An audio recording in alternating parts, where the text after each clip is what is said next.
This program is powered by thevirtual.show, making your offline events virtual. Ladies and gentlemen, the host of WEBIT Virtual, Dr. Plamen Russev. Hello and welcome. Welcome to WEBIT Virtual's Thought Leadership Summit on Brand Innovation Week. Such a great week was this week. We had a fantastic startup challenge with 3 truly amazing founders and their groundbreaking work. One of them, of course, was the winner, and they will be winning the opportunity to be part of the Founders Games $1 million challenge, the world's biggest startup challenge produced by WEBIT, and to be able to have a free exhibition stand and full access to our investors pool. Yesterday, we had a wonderful panel with 4 leading media representatives and coaches. And we've learned new things, but above all, we've shared. We've shared knowledge, we've shared ideas, and we've shared things that we believe can make brands not only survive, but excel in the post-COVID time and during the crisis we live in. Today is a special day because we have real thought leadership discussion with 3 people who will share, ask, and give ideas on where the brand innovation is heading and how can brands never miss a chance of a crisis. Let me introduce you without further ado our first participant in the panel. He says, doing, not learning to do is the essence of entrepreneurship. Look who is he. Guy Kawasaki is the chief evangelist of Canva and the creator of Guy Kawasaki's Remarkable People podcast. He is a brand ambassador for Mercedes-Benz and an executive fellow of the Haas School of Business and adjunct professor of the University of New South Wales. Guy, welcome. How are you? We are truly honored to have you with us.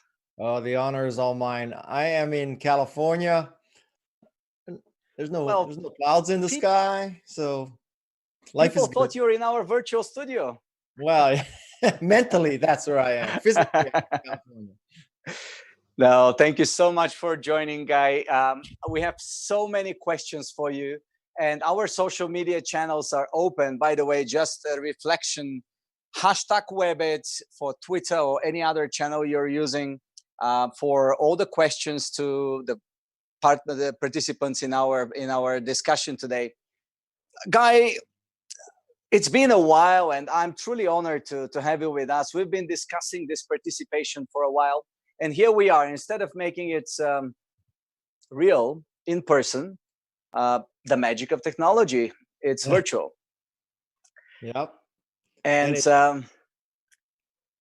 I have my question for you, and it goes beyond the topic of brand innovation. Okay. I want to ask you a personal question. How does COVID-19 crisis helped you excel, innovate, reinvent your own brand? Because Guy Kawasaki is a brand itself. First, you're making the assumption that it did help. I'm paranoid, very positive. Don't get me wrong.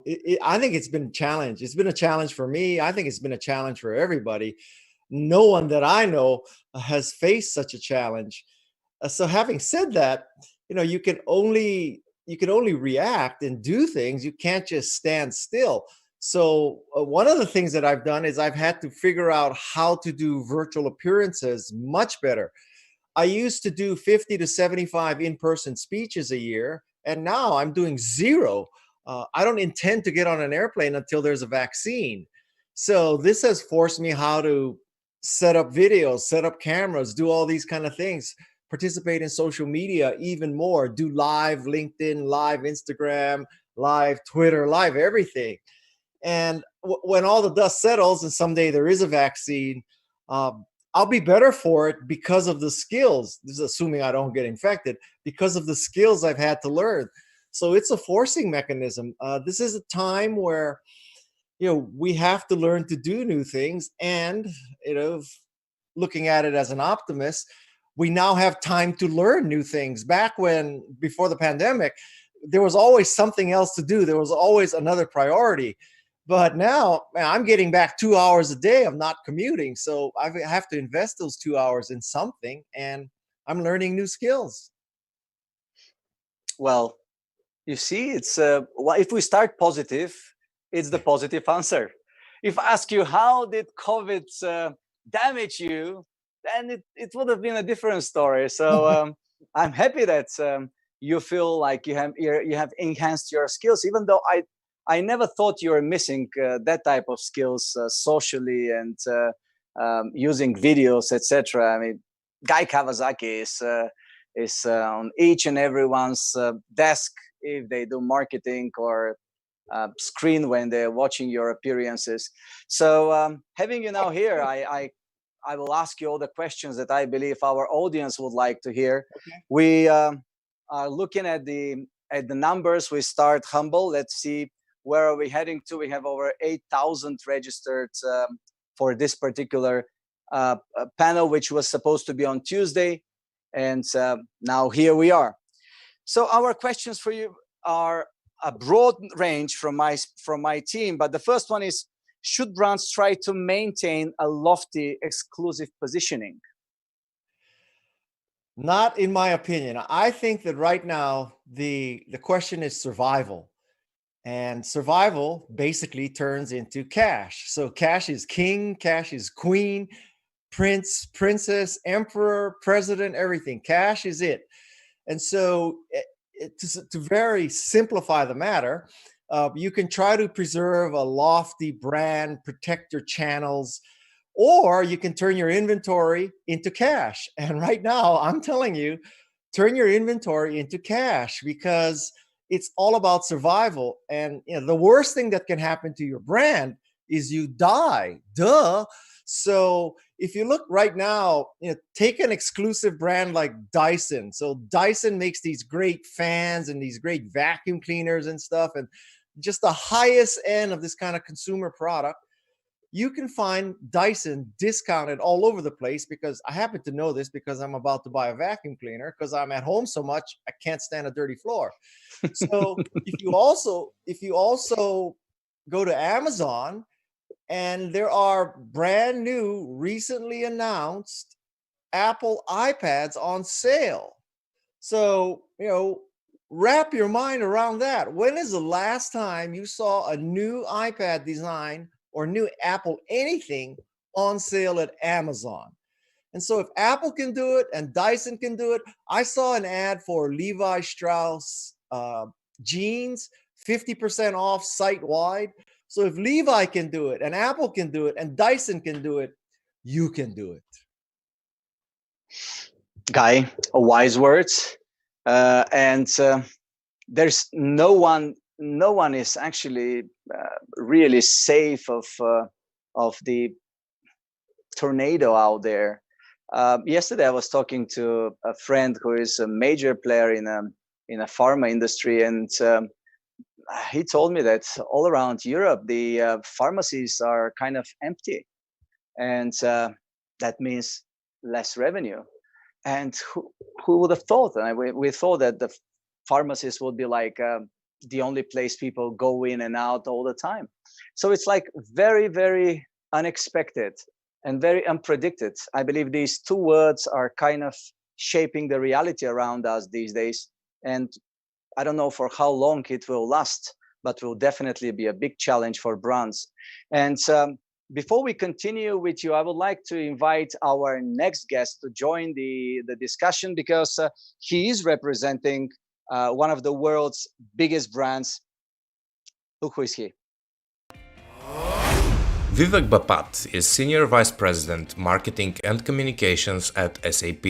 By combining a general manager mindset with end-to-end marketing and communications expertise, Vivek works with internal and external C-suite and executive leaders to advance SAP's brand position, create new market opportunities, and lead global digital transformation and execution. Vivek, welcome. Hi, Thank you for how are you, joining. Plamen?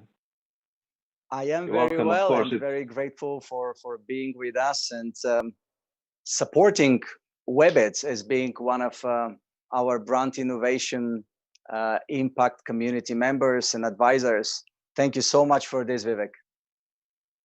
yeah, of course, and thank you for the honor of inviting me up, obviously, and I'm so pleased to be able to be with you and Guy and Karen to share some of the ideas and thoughts and some of what we are seeing as one of the top global brands in the world. And just to follow up what I think Guy was talking about, we are in service to many of these very, very significant brands, on a global scale. So we do see a lot of what other brands are doing, and then obviously there's a lot of things that that we are doing in support of helping our customers and the communities around us, including our employees. Just for the record, Vivek, I'm not sure if all our attendees, virtual attendees, that's a lapsus. I've been having 15,000 attendees in front of me at the live WebEx, and here we are now with the virtual ones. But I'm not sure if all of them are aware that SAP is servicing over 300,000 clients all around the world. I think it was 340,000, but everything above 300,000 sounds huge anyway. Is that right, Vivek? Yeah, so for those of you, many of you, I'm sure in the audience are familiar with SAP, but for those of you who are not, we are basically serving close to 450,000 plus customers globally, small, mid-size, as well as large companies. 450. We are, Small mistake. we're in about 180 different countries. We have more than 100,000 employees. We have a global ecosystem that spans more than 21,000 partners. So I think it's safe to say that we are a very significant brand of consequence, and given the global that we have achieved over the over 50 years of being in business, we've seen a lot of change happen. And so I think that particular position gives us visibility into a lot of different nuances that we're seeing, globally, in terms of what companies might need, what their customers and their employees might need. And so I'm happy to, talk about some of the things that we are doing around this particular topic. Definitely, Vivek. Yeah. And now I would like to have a question for both of you with Guy. We already have almost 9,000 people with us. I can guess why they're here, because the weight of knowledge and know-how you bring to our beautiful community of Digirati from all around the world is a wealth. And let's start bringing that wealth to them. Let's talk about brand purpose with both of you. How do you think brands are reconsidering, should they reconsider their profit purpose ratio in a crisis like COVID? And do you think that this will be a new trajectory in the future? Maybe to start with Vivek as a representative of SAP, and then Guy as a representative of Canva, but also as someone who's been leading this field of being enchanting and but now in a crisis time. How does it work? Vivek, please start first. Yeah, sure. So from my perspective, purpose and profit are both intertwined. In other words, if you are a company that is a for-profit company, those profits enable you to do purpose-related, purposeful activities for the communities and your employees and your customers that you serve. Conversely, if you don't do those purposeful activities, you don't have a customer base. You don't have a community that you can serve. So those two things are intertwined, and they play very, very well together. And so I don't think that there's a choice. The choice that companies were confronted with in the past, which is, should I pursue profit or should I pursue purpose? Those were false choices. And more what we are realizing is that companies have to do both in order to not just sustain themselves, but to thrive moving forward. And I would say that this particular crisis has really underscored the need for companies that are demonstrating purpose in a very authentic way in terms of how they serve, their communities. So I think that, like I said, they are intertwined together. They're absolutely part of the same, way that companies need to think about what they deliver into this world. Guy, would you agree, disagree? What would you add to that? Well, I basically would agree that, That's easy. Yeah. Well, okay. Next question. I think that there is a false dichotomy that you have to pick between doing good and making money. And those are not the two mutually exclusive goals. You can do good and make money. You could also lose money while trying to make money. So the goal obviously is to do good while making money. And I think that is all about taking the high road, that this pandemic will come to an end at some point. There'll be a vaccine. And at that point, you don't want your brand to be remembered for doing, sort of either tasteless or dangerous things. So for example, with United Airlines stuffing that airplane, that picture was a lot worse than the guy singing about how United breaks guitars, right? Because breaking your guitar is one thing, but stuffing everybody into that plane. And so my recommendation in a phrase is you have to take the high road. I mean, if there was ever a time to take the high road, it is now. Yeah. Thank you so much, Guy. Maybe one thing I would add is I think, we are all dealing with this particular pandemic at the moment. So all eyes are on the issues that we are confronted with today. But there have been serious issues that have happened in the past as well. And so sometimes it's useful to look at history and see, what have other companies done, and what have some successful brands done in order to navigate themselves through the crisis. And there are some great examples, whether it is, the case of P&G during the Great Recession, where people didn't have the means to buy anything outside of the bare essentials, and soap became a necessity for everybody. And so what does P&G do? Obviously, they are in the business of soap, but they also moved their brand communications into radio and created these serials or episodes on radio, which we now know as soap operas. So I think if you look at what companies have done, many companies have very smartly and authentically identified what is the need of the day from the constituents that they serve those needs in a very authentic way, and have actually created and improved their brand presence that they have sustained for not just a couple of years, but for decades to come. And there are lots of examples like this, whether it was World War I or World War II. There are lots of companies that have done this type of work. And you see some of what is happening even now, which is you see companies like Walmart, for instance, or Amazon. These are companies that are actually thriving in these types of situations. Vivek, and this is again a question to you, but I would love to hear, Guy, do you think that COVID-19 has branded the century? How long do you think it's going to last? And what should brands do? Because obviously it's this uncertainty is what makes all of us stand on standby, maybe learning new skills like Guy mentioned, etc. But still, we're like on standby. Or you're not at SAP, I don't know. Vivek? Well, I mean, we're certainly not on standby, right? I think what we have quickly recognized is what do our customers need? So if you think about who it is that we're serving, number one, our priority was to make sure that our employees were safe. So we did all of the things related to making sure that employees could work from home and that they had the resources that they need. Because frankly, if you don't have employees, you don't have a business, right? So that was number one. Number two, we look at our customers and what is it that customers want.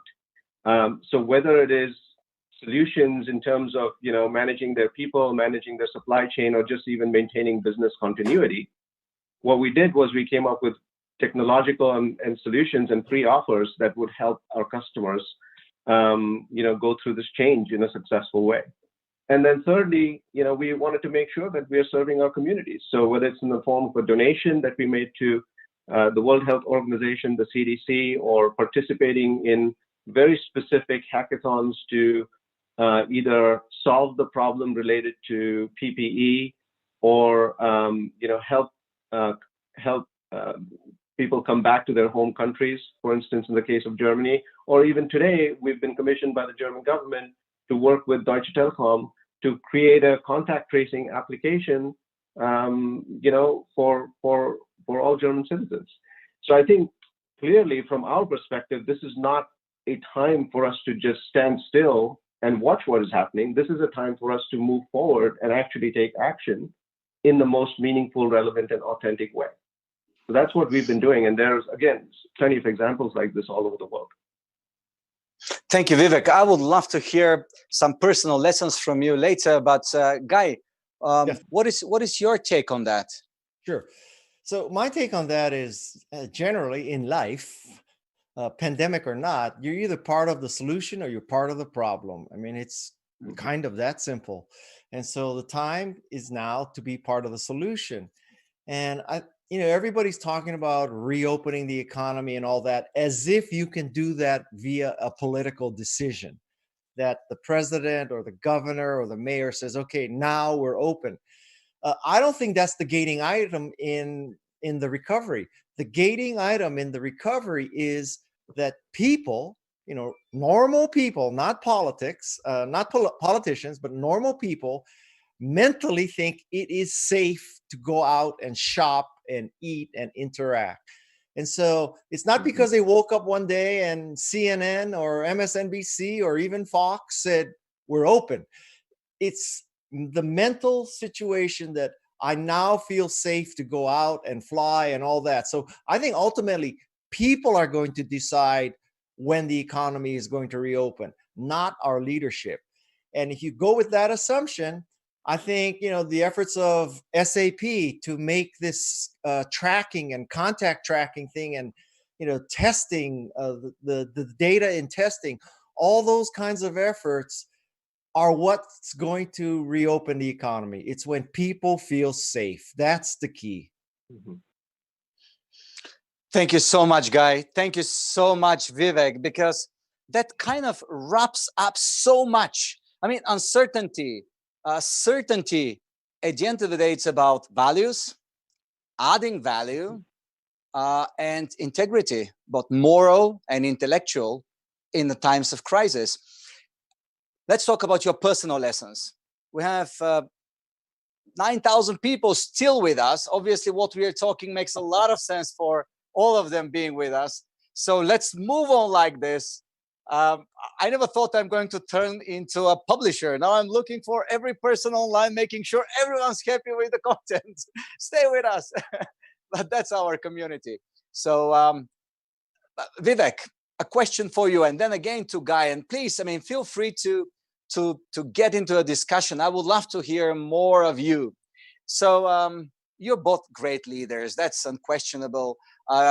Vivek, you're a leader within one of the largest organizations in the world. What are the personal lessons that you've learned from this crisis, which, as Guy said in the beginning, there was no one else in the world, I believe, before us, in people on that planet now that have been going through, and they still remember. Those of above 100, maybe they have some vague memories. But so, what are your lessons?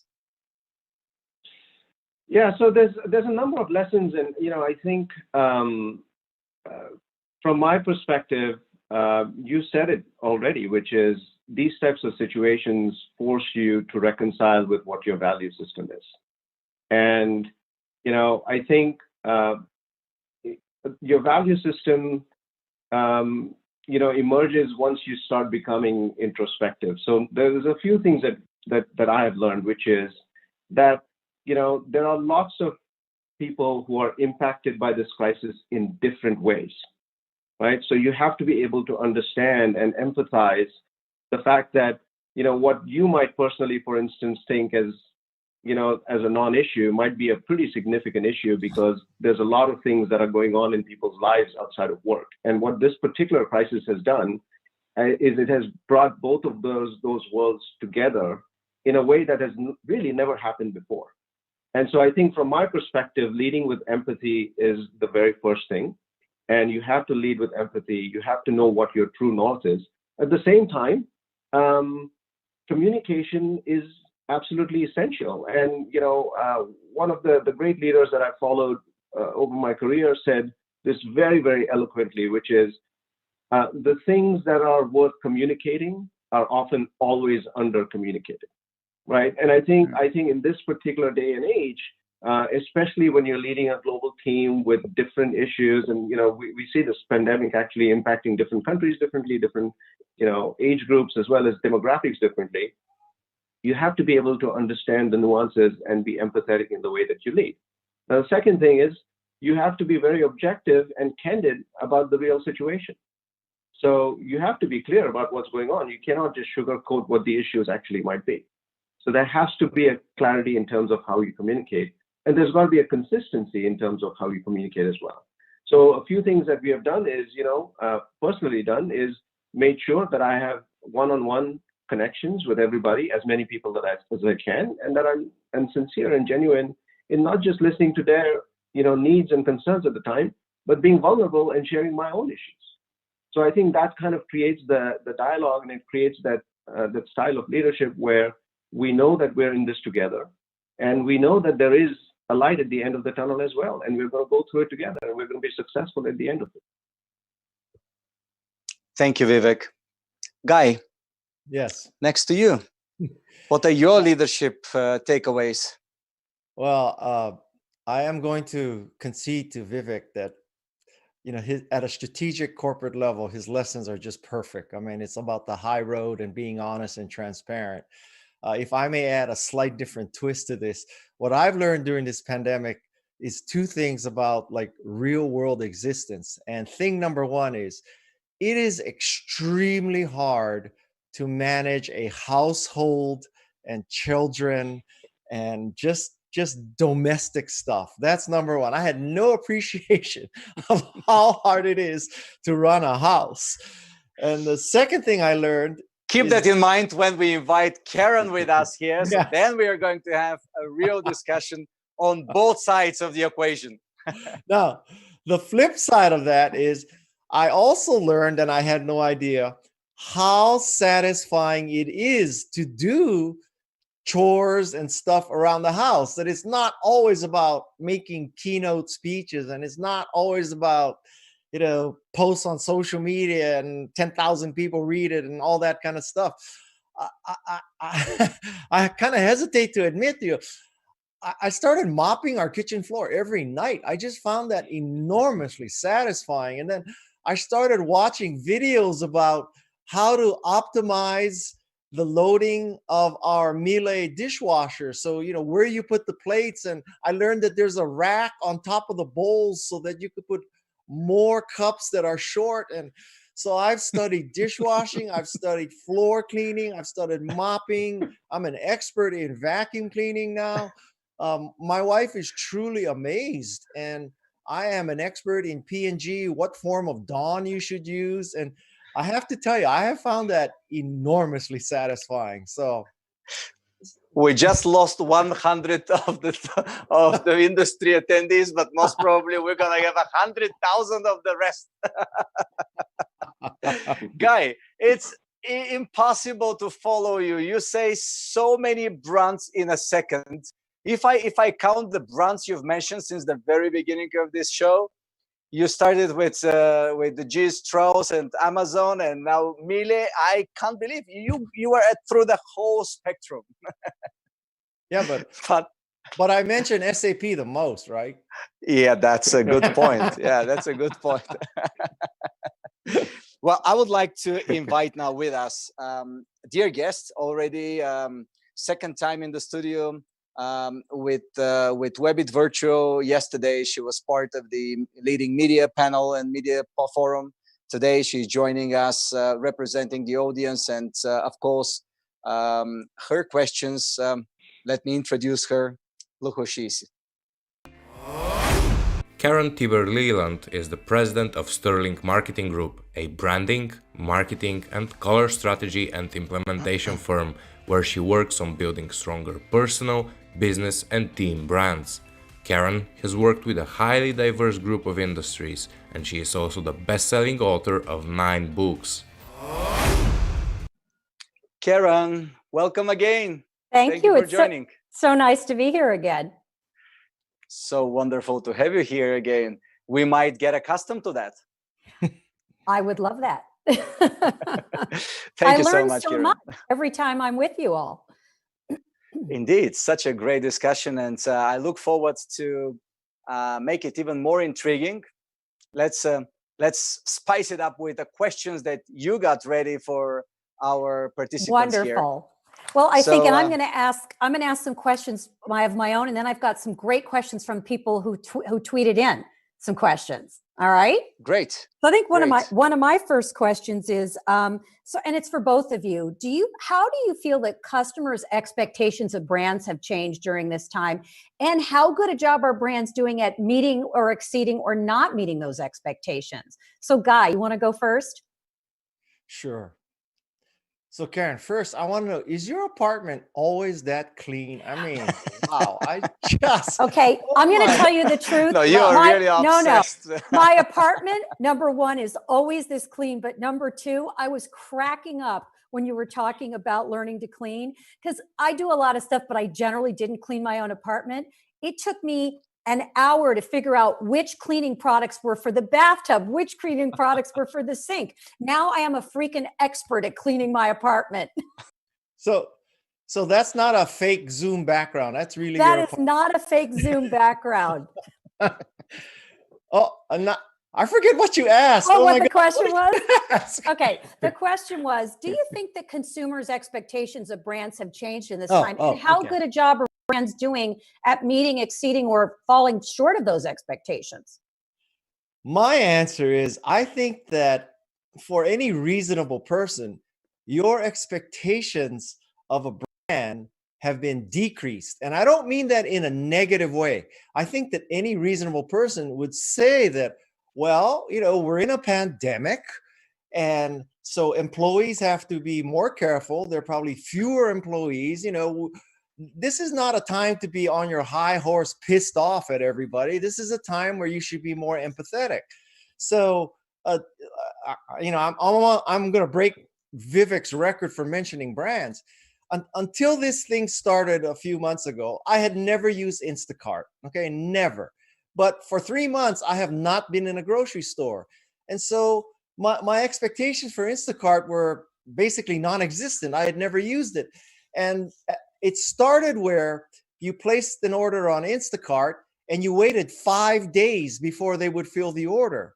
Well, now it's 2 hours. So 2 hours from now, I can place an order at Safeway and it'll be at my house. And so I am just thrilled. Amazon has still shipped things pretty much on time, because every day I buy a new form of floor cleaner or vacuum cleaner. And I have been delighted that even in this pandemic, where literally it is a risk to deliver something, it's a risk to go shopping in Safeway for me, people are still doing it. So my expectations were low and they have been vastly exceeded. I'm quite happy. I think that's a really interesting point, because it's funny, in New York, it's the opposite. We used to get our groceries in 2 hours. Now it takes 3 days, which is fine. As you said, we all understand. And I do think, by the way, a shout out to all those people that deliver stuff. I mean, in New York, we live on deliveries. That's how we get things for the most part. And those people that deliver are true heroes. But it's interesting. You're talking about that kind of expectation. What about things like, for example, credit card companies, where consumers are calling and credit card companies aren't necessarily working out a deal with them about late charges, or, interest. What about those kind of expectations where you're not seeing brands flexing to the economic situation that we're in? I'm hearing a lot of complaining about that from consumers in the work that I do. Huh. I that Wow, one. I stumped the expert. Yeah, responsibility in this time, or do you think they don't have a responsibility to actually change and be flexible with their policies and procedures based on the current set of circumstances? Well, my mama once told me, be nice to people on the way up because you're going to see them again on the way down. Yep. So I would say that, if there was ever a time to be open and transparent and flexible, it is now. Yeah.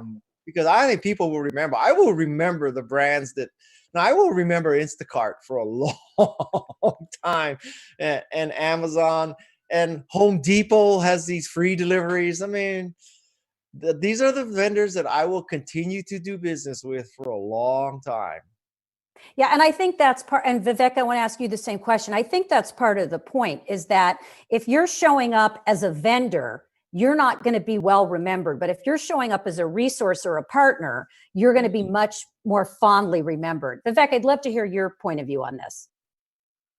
Yeah, so Karen, couple of years ago, we actually did a study to see what was happening specifically with many of the companies that were going digital in terms of how they were reaching consumers. And what we found was that there was a very distinct set of things, specific things that were happening in terms of how end users, consumers of these brands were viewing these companies, both traditional companies as well as these new upstart digital companies.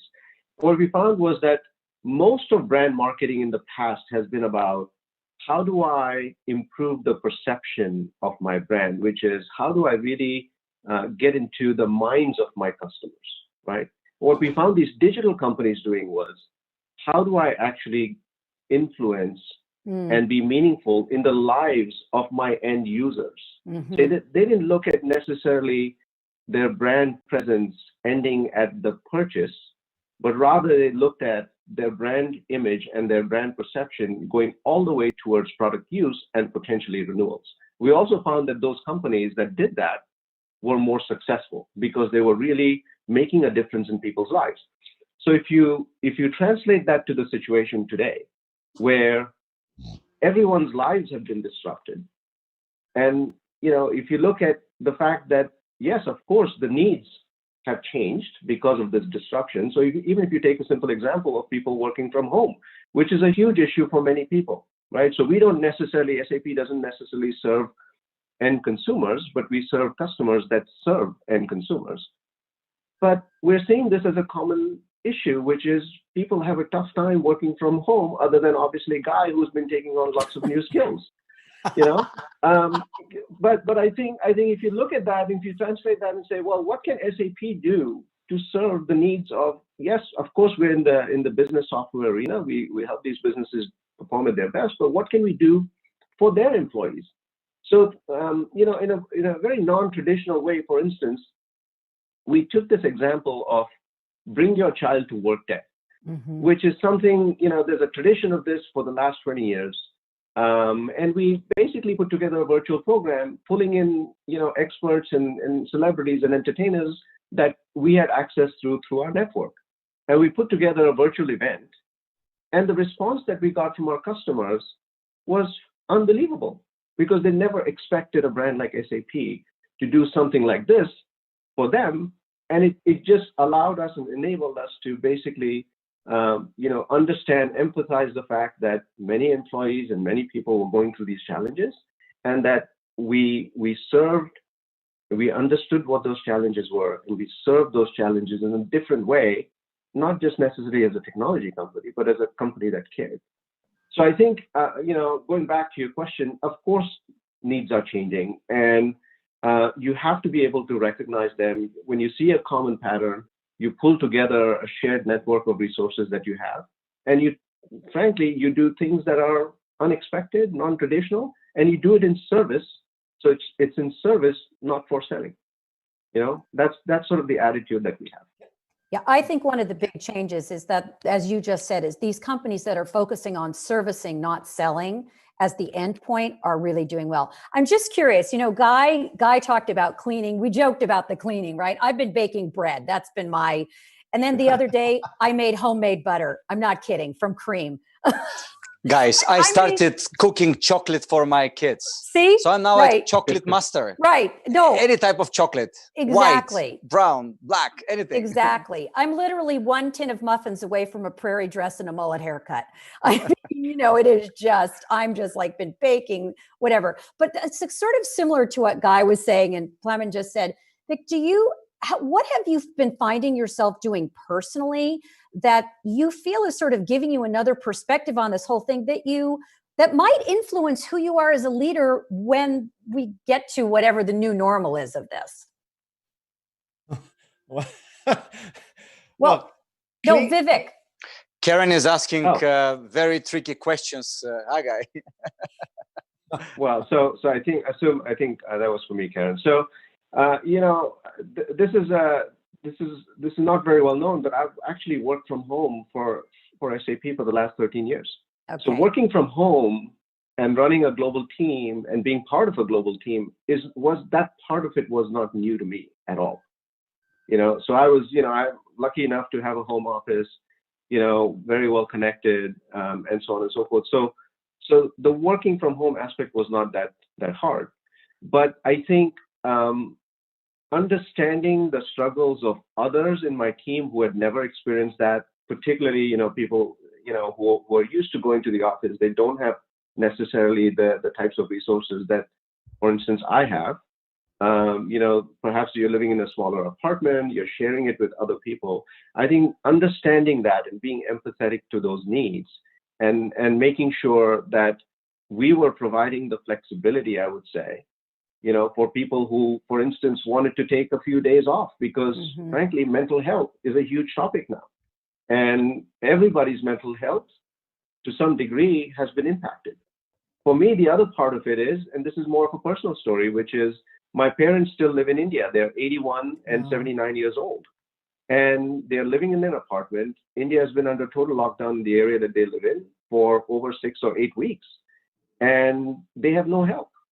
So these types of new personal situations really help you understand that, while you might take certain things for granted, and, I think as well conditioned as I was personally from working from home, these other dynamics that I was seeing around me were things that were totally different. And so I think as a leader, you have to step up. I think it matures you. And I think it makes you more empathetic. And frankly, I think, it makes you a better person. Forget about being a better leader. It makes you a better person at the end of the day. Yeah. And yes, Guy, I have actually, by the way, Guy, yeah, go ahead. Sorry, Plamen. Yeah. Go ahead. Guy, did you have something to add? Well, Guy? Yeah, I mean, first of all, it's hard to follow Vivek, man. I mean, you should have told me that he was so articulate. Shit, man.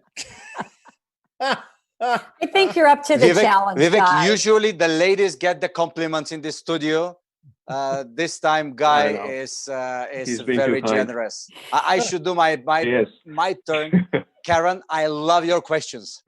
Okay, thank you, Vivek. I think you're Guy's new Guy crush. So, Guy, the question for you. Guy, go ahead. Oh. Wait, what? You forgot the question?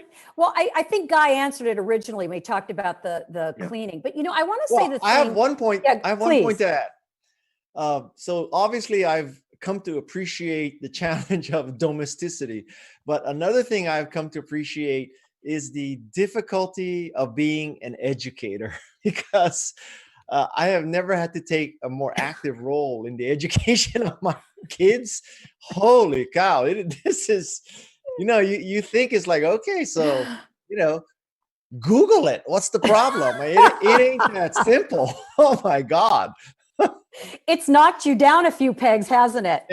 And I will tell you, it may be contradictory to what I said, but all these parents who are so anti electronic games that it's people should be outside and meeting face to face and interacting and performing athletics and doing all this kind of stuff. And electronic games are going to shoot 'em up games are going to ruin your mind and change your philosophy and, make you into a violent person.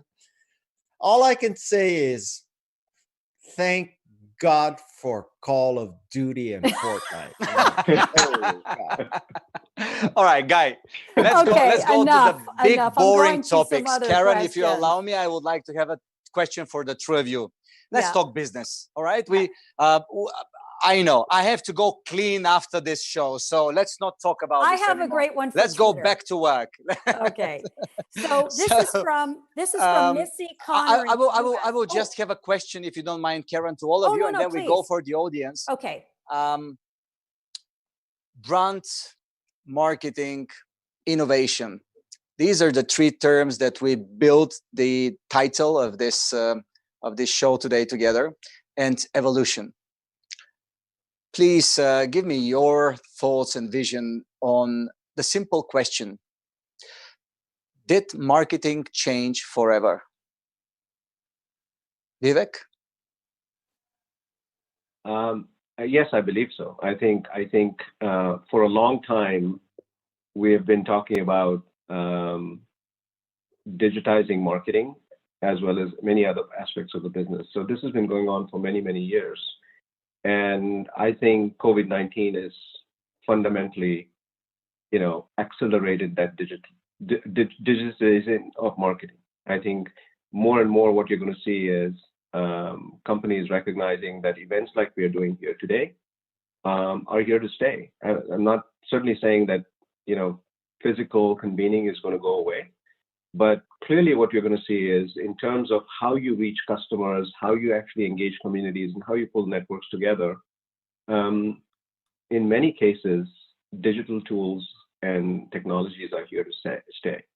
I think there are obviously some timeless pieces related to how you build a brand, how you build perception, how you get into the lives of people. Those are obviously going to stay. And I think, if you were to break down marketing into the art and science of marketing, right? I think there's an art of marketing, and the art of marketing is timeless. That's my view. And the science of marketing will change. You have more data available to you. You're able to do many, many interesting things with the data that's at your disposal. People, if you ask, I used to run strategy for marketing for SAP. If you'd asked me when we laid out the Vision 2020 in 2017, whether something like COVID-19 was part of that vision, and were we prepared for something like this? The answer is no. But it's here, and so that acceleration is going to happen. It will be changed forever, and I think it'll be changed forever in a really good way. So, digital transformation doesn't sound like something that will happen sometimes. It happens full time now. Even from a 15,000 people offline event into the same number of online for 2-3 weeks, and now every day instead of once per year. That's a digital transformation, and we do what we preached for quite a lot of time. Karen, what would you say? Do you think that marketing is never going to be the same again? Never. And I really like the way, Vivek, I like the way you distinguished it between the art and the science, because I think the art stays the same, but I think it's never going to be the same again. I think the science of it is permanently changed. Yeah, absolutely. Plamen, should I take some questions from the Twitter? Only if you allow me to hear, and our viewers to hear the answer of Guy. Oh, yes, sorry. For the future of marketing. Sorry, Guy. And where is it heading? Like the two prior very wise people, I also second this motion that yes, marketing has changed forever. I think that whenever there's a radical factor like a pandemic and a change like this, just an earthquake in what's happening, it's going to change who the winners and the losers are. It's going to show who can pivot and move and adjust to new technologies. I have a funny example that sort of illustrates. So what I tell people right now is the most important question you can ask is, therefore what? And by this, I mean, if you do an analysis, a kind of strategic look at what's happening, no more face-to-face meetings for a while, no more travel, the gig economy, Instacart, all these kind of factors, what's going to happen? You ask yourself, therefore what? And from that, you develop new products and services. So to go back 15 years, if you came to the conclusion that lots of people were going to have phones, that these phones would have cameras on them, and these phones with cameras would be able to share pictures, the question is, therefore what? And you would start Instagram, right? So now I think every entrepreneur, every business owner should ask themselves, based on what you know or what you foretell is going to happen, therefore what? How should you change your business? And I'll give you a funny example. There's an animal sanctuary in Half Moon Bay. It's called Sweet Farm. And so Sweet Farm noticed that everybody's doing Zoom meetings, and most Zoom meetings are boring and they're kind of just, I don't know, just kind of yucky and boring, and nothing funny and exciting and nothing to look forward to. So Sweet Farm offers this service called Goat to Meeting, not go to meeting, goat, G-O-A-T to meeting. So you go to Sweet Farm and you can actually book an appearance of a goat or a cow or a llama into your Zoom meeting. And they probably ask themselves the question, Zoom meetings suck for employees. How can we make it better? Therefore what? Now you can book a llama in your Zoom meeting. I think that's a great example of innovative out of the box thinking. It's great. No llamas in our studio, please, if you hear me, right? Now we're about to jump in. It's already only 8 minutes left. I don't know how time slipped away. It does. Please, Karen, take some of the questions from the audience because they're waiting to be answered. Okay, so this is from Missy in the US, and she said, after so many things that you've done in your life and so many great things you've both accomplished, please tell us what's the most difficult thing you've ever done in your life and what helped you then to get through this. So Vivek, please. Let's see, Vivek, I don't hear you though. Did we lose him? Yeah, Vivek? Am I on now? Yeah, you are, I hear you. Okay, sorry. Yeah, that's a really, really hard question. And of course, like many of us, there have been very tough situations that each one of us faces. And so for me, I think any tough situation really leads me back to being introspective and thinking about, it's a moment of great clarity for me personally. Whenever I go through a tough time, it almost seems like all of the noise in the background really tends to fade away. And for me, interestingly enough, it comes down to a binary choice of how I want to deal with it. And so a lot of how I want to deal with a particular situation is guided by my own internal values. And so whether it's a situation, I came to America as an immigrant many, many years ago with literally nothing in my pocket. I came here on a one-way ticket. I didn't know anybody in the country. And, I started my career at Clemson University working at the university post office as a student for $3.35 now. So I think that, over that course of time, what I've learned is that at the end of the day, it really comes down to people. It's not what you know. It really is not what you know. It's really how you're able to relate to people, whether it's your family, whether it's your friends, whether it's your colleagues, whether it's your coworkers, whatever it might be. So it comes down to people. So in my view, I always try to put people first in any situation that I face. And there have been lots of problems, as all of us do, whether it's, a situation in the family, whether it's a personal situation, whether it's a situation where literally you don't have any money and you don't know when your next paycheck's going to come from. You just dig in deep and you just try to stay, you stay as true to yourself as you can. And, I do have a faith system and a belief, and most of the time it's worked out pretty well for me. That's wonderful. Thank you. There was actually a Thank you. specific question for Guy that I wanted to read. This is from Jessica in the UK. And she says, Guy, I have heard about your 10, 20, 30 rule, but I don't know a lot about it. Please tell us more. Okay. So She should read it. Anyway, of course, thank you for asking this question from UK, Guy.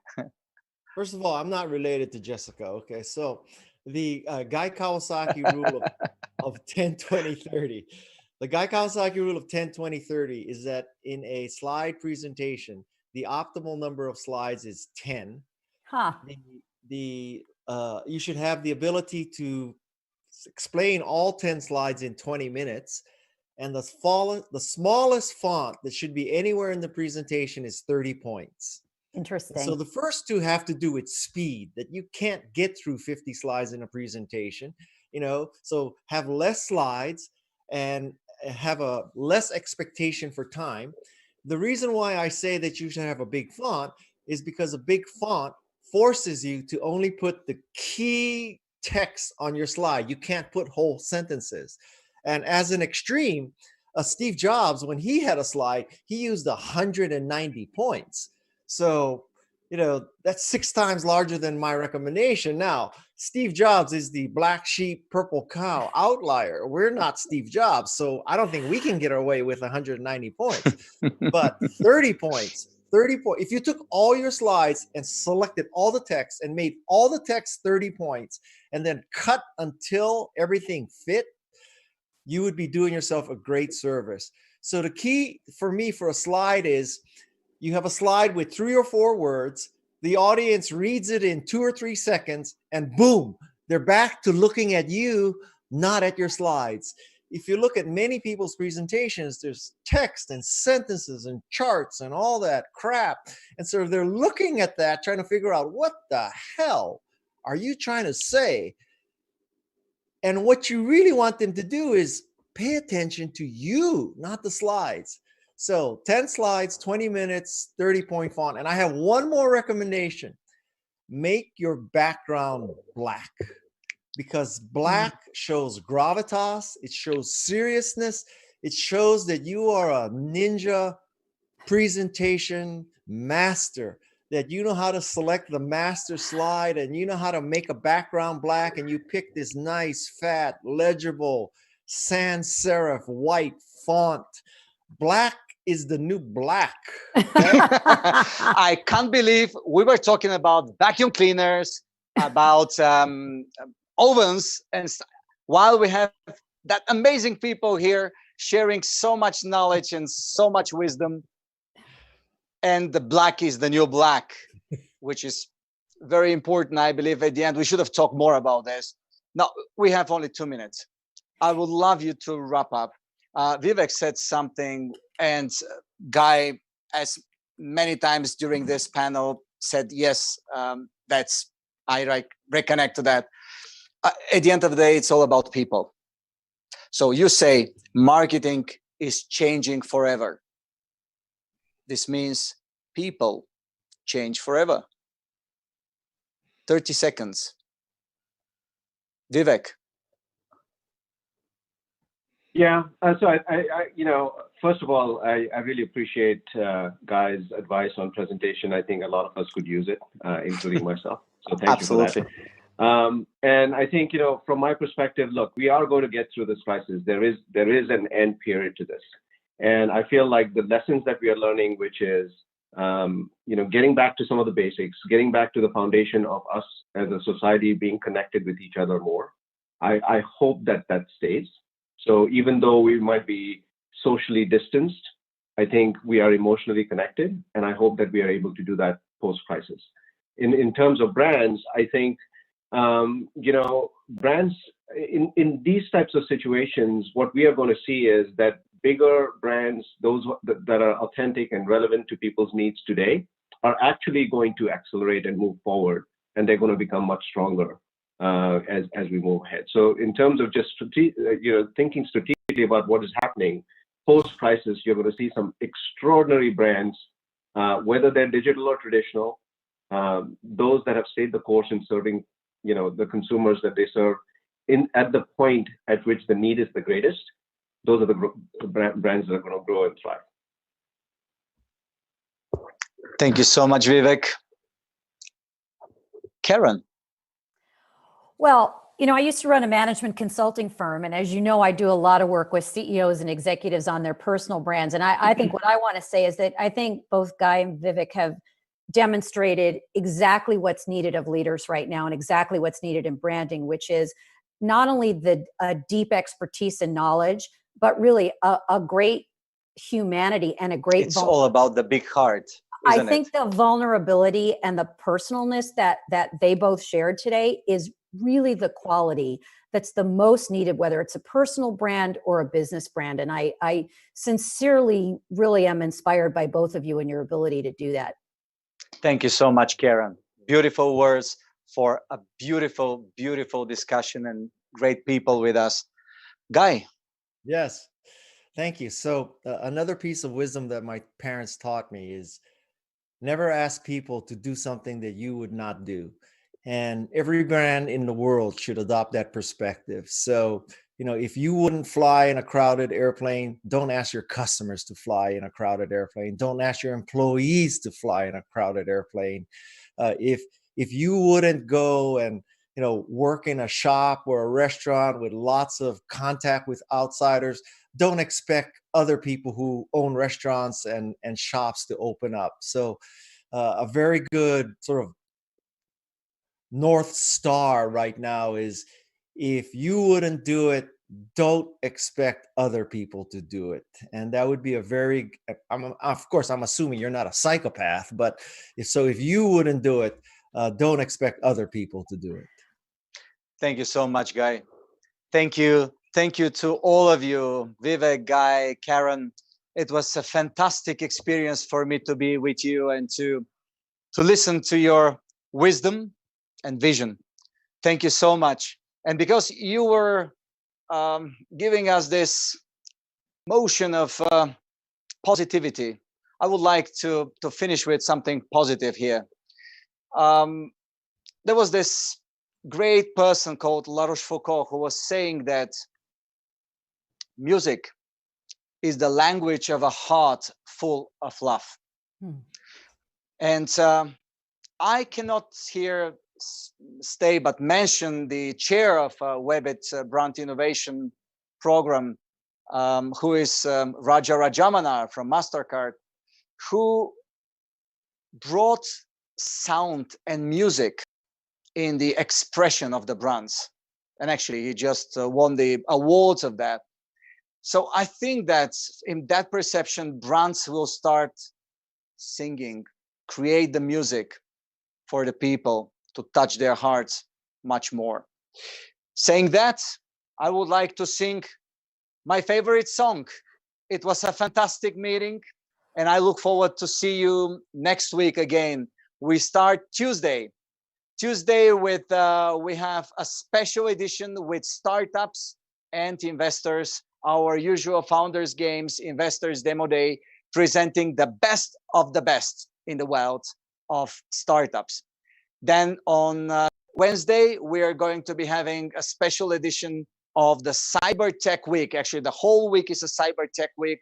There is 30-fold increase of cyber attacks in the world during COVID time. We shall be getting very deep dive into this topic and explore it with the chair of WEBIT Cyber Tech panel and program, Natalia Oropeza, the Chief Cybersecurity Officer of Siemens. And she will be joined here by the Chief Cybersecurity Officer and Senior Vice President of VMware, Tom Korn, and with Bruce Schneider, Chief of Security Architecture at INRAP. And of course, we're going to have our media panel as part of the Cyber Tech Week. And we are hosting journalists from USA Today, from Euronews, and from Wired, to name some of them. Thank you, all of you, for being with us. Have a wonderful, wonderful weekend. And I see you next week as part of WEBIT Virtual Cyber Tech Week. Thank you.